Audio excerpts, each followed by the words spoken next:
এছাড়া ছাত্ররা সরকারের দুর্নীতি এবং অসাংবিধানিক কর্মকাণ্ডের বিরোধিতা করতে শুরু করে। তারা অভিযোগ করছিল যে সরকারের মধ্যে শক্তির কেন্দ্রীভবন হচ্ছে এবং জনগণের স্বাধীনতা ও মৌলিক অধিকার হরণ করা হচ্ছে।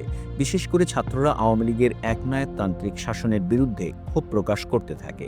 তারা চেয়েছিল একটি গণতান্ত্রিক এবং স্বচ্ছ প্রশাসনের ব্যবস্থা, যেখানে জনগণের স্বার্থ রক্ষিত হবে। ১৯৭৩ সাল থেকেই ছাত্রদের প্রতিবাদ সরকারের প্রতি আরও তীব্র হয়ে ওঠে। দেশের বিভিন্ন প্রান্তে শিক্ষার্থীরা আন্দোলন শুরু করে এবং বিশ্ববিদ্যালয়গুলোতে ধর্মঘট ও বিক্ষোভের ঘটনা বাড়তে থাকে। ছাত্রদের প্রতিবাদ শুধু শিক্ষার মান নিয়ে সীমাবদ্ধ ছিল না, বরং সরকারের বিরুদ্ধে রাজনৈতিক ও সামাজিক দাবি দেওয়া তোলা শুরু হয়েছিল। তারা গণতন্ত্র, স্বচ্ছতা এবং শাসন ব্যবস্থা সংস্কারের জন্য সরকারের কাছে দাবি জানায়।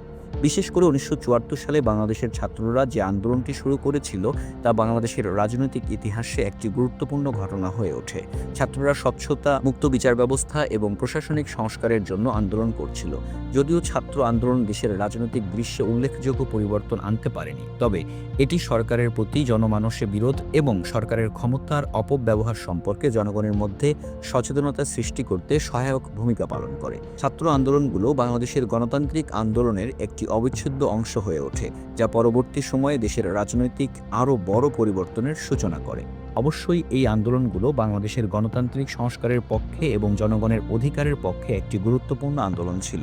ছাত্ররা তাদের দাবি প্রতিষ্ঠার জন্য এমনকি অনেক সময়ে সরকার বিরোধী আন্দোলনও করে, যা বাংলাদেশের রাজনীতিতে অন্যতম মাইলফলক হয়ে দাঁড়ায়।